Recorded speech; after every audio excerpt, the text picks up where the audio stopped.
Hello students, good morning to all of you. Today we have to discuss some more topics of MS Word 2007 Advanced Features. So let's start. आज हम बात करेंगे indent की और indent क्या होता है, कैसे इम्प्लीमेंट होता है और उसका मेन पर्पस क्या है। तो इंडेंट जब आप कोई भी वर्क स्टार्ट करते हो अपनी कॉपी में तो एक लेफ्ट हैंड साइड का पोर्शंस होता है जिसे हम लेफ़्ट मार्जिन के तौर पे सेट करते हैं। अब उसके बाद भी कुछ स्पेस होती है आपकी, यहाँ से आपका लेफ़्ट मार्जिन का स्पेस है, ये रेड लाइन से यहाँ पे मेंशन होता है और उसके बाद ये आपका पेज यहाँ तक होता है। तो ये रेड मार्जिन के बाद जो स्पेस आप छोड़ के कोई भी वर्क करते हो तो यही स्पेस आपकी इंडेंटिंग कहलाती है। मतलब लेफ़्ट इंडेंट, लेफ़्ट मार्जिन से कितना आप आगे बढ़ के लिख रहे हो, और हर पैराग्राफ को स्टार्ट करने में या दूसरी कॉलम्स को स्टार्ट करने में इंडेंट का यूज़ किया जाता है।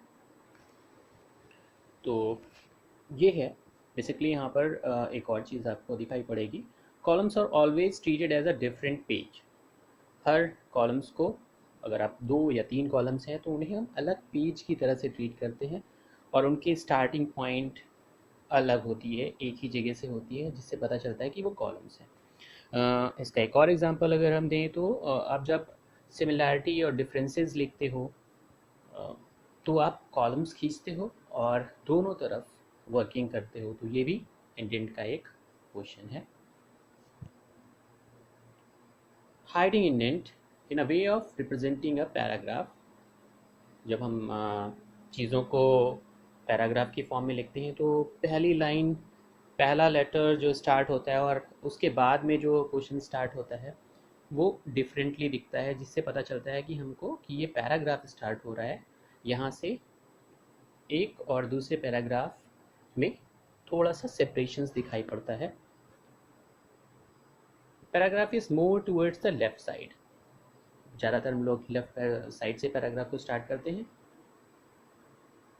और ये सारी चीज़ें आपको कैसे हम इंडेंट को इंक्रीज़ कर सकते हैं, how to increase the indent. यहाँ पर एक गौर करने वाली बात है कि इंडेंट के कितने लेवल्स होते हैं। तो 9 लेवल्स होते हैं इंडेंट के, और इसे हम कहाँ से प्राप्त कर सकते हैं या इंडेंट कहाँ से आपको मिलता है। तो होम टैब पर ये होता है। होम टैब में पैराग्राफ ग्रुप होता है और पैराग्राफ के ग्रुप के अंदर एक आपको ऑप्शंस मिलता है इंडेंट का, जिसमें इंक्रीज़ एंड डिक्रीज़ दोनों ऑप्शंस होते हैं। ये इंक्रीज़ और डिक्रीज़ कैसे करते हैं, ये देखिए। होम टैब पे आए, पैराग्राफ ग्रुप के गए और डिक्रीज़ कर दिया। अगर आप डिक्रीज़ कर रहे हैं इसका मतलब है कि आप टैब के पीछे की साइड जा रहे हैं, मतलब आप इस तरफ वर्क कर रहे हैं। टैब टैब आप जानते हैं, टैब एक पर्टिकुलर स्पेस लेता है जो 2 स्पेसेस की हो सकती है, 5 स्पेसेस की हो सकती है, वो आप सेट करते हो। तो इंडेंट भी आपको सेट करना पड़ता है। लेफ़्ट अगर आप इंडेंट चलाते हो, मतलब डिक्रीज़ कर रहे हो इंडेंट को, तो वो पीछे की तरफ चलता है, और इंक्रीज़ कर रहे हो इंडेंट को तो वो इस तरीके के आगे की तरफ मूव करेगा, इतने स्पेसेस छोड़कर फिर रिटन क्वेश्चन आपका लिखेगा। थिसॉरस। थिसॉरस का मतलब होता है कि एक ही तरह के कई सारे वर्ड जिनकी मीनिंग एक हो, मतलब एक वर्ड जिसकी अलग अलग वर्ड जो कि एक ही मीनिंग को रिप्रेजेंट कर रहे हों, उन्हें हम थिसॉरस में रखते हैं। इसे हम सिनोनिम्स भी कहते हैं। और थिसॉरस के लिए आपको क्या करना होगा, मान लिया सपोज करिए कि आपको लगता है कि ये पर्टिकुलर वर्ड अच्छा नहीं लग रहा है, तो मुझे इसी वर्ड की, मतलब इसी सिमिलर मीनिंग की दूसरा वर्ड चूज़ करना है। तो आप क्या करोगे, आप सिनोनिम्स या थिसॉरस में जाओगे। और ये कैसे करोगे, आप रिव्यू टैब पर जाओगे, प्रूफिंग ग्रुप में जाओगे और थिसारस को चूज़ करोगे। यहाँ पर एक पिक्चर है, आपको दिख रही होगी। ये है रिव्यू।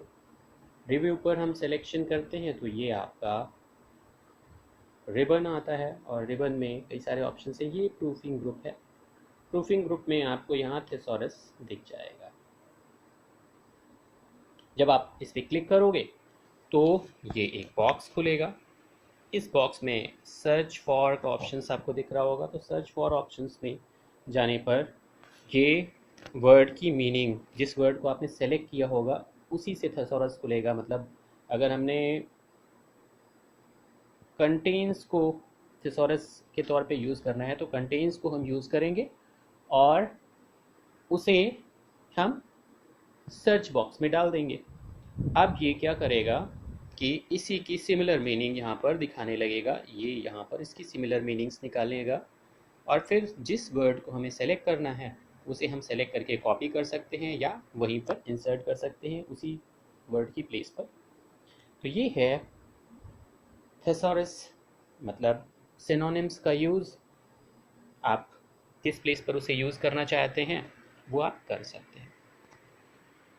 फिर आता है border and shading options. Border and shading options जैसा आपको दिखता है कि आप अगर अपने पेज को डेकोरेट करते हो, आउटलाइन करते हो, तो बॉर्डरिंग की ज़रूरत पड़ती है और कभी कभी आपको शेडिंग की भी ज़रूरत पड़ती है, आप उसे और अच्छा डेकोरेट करना चाहो।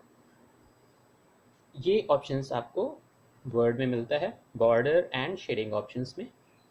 और बॉर्डर एंड शेडिंग ऑप्शंस में जब आप सेलेक्ट करते हो तो ये आपको कई सारे फॉर्मेट आपको दिखाता है कि बॉर्डर की विड्थ कितनी होनी चाहिए, मतलब कितनी चौड़ी लाइन से बॉर्डर बनाना है, किस तरीके की लाइन से बॉर्डर बनाना है आपको पेज का, और क्या उसमें शेड रखना है या नहीं रखना है। ये सारी चीज़ें आपको border and shading dialog box में मिल जाएंगी। अब इससे पहुंचेंगे कैसे बॉर्डर एंड शेडिंग पर और कैसे सेलेक्ट करेंगे, तो ये है उसका वे। सबसे पहले पेज लेआउट टैब पे जाएंगे, फिर बैकग्राउंड ग्रुप में जाएंगे और पेज बॉर्डर पर चले जाएंगे। यहाँ border and shading dialog box दिखाई पड़ेगा। अगर आपको कलर्ड बॉर्डर करना है, फिल करना है तो आप कर सकते हो। स्टाइल देख सकते हो, कलर देख सकते हो, पैटर्न देख सकते हो, जैसे वहाँ पे लाइन, चौड़ी लाइन है या पतली लाइन है या डॉटेड लाइन है या कुछ सिंबल्स से रिलेटेड कैरेक्टर से मिलकर बनी हुई कोई लाइन हो या बॉर्डर हो। और जिसे ही आपको जो चूज़ करना है, आपको अगर जो पसंद आता है बॉर्डर, उसको सेलेक्ट करने के बाद उसे अप्लाई टू या प्रीव्यू सेक्शंस में देख सकते हैं और आपको जब अच्छा लगेगा तो आप उसे ओके कर सकते हैं। रिमूविंग एंड शेडिंग, तो अगर आपने कहीं शेड लगा रखा है और वो पिक्चर्स, टेक्स्ट का जब शेड आता है तो कभी कभी पिक्चर्स ब्लर हो जाती है, तो इसका मतलब है वो पिक्चर धुंधली दिखाई पड़ने लगती है आपको, और आप नहीं चाहते कि ऐसा हो, इसलिए आप कभी कभी शेडिंग को हटाना चाहते हो।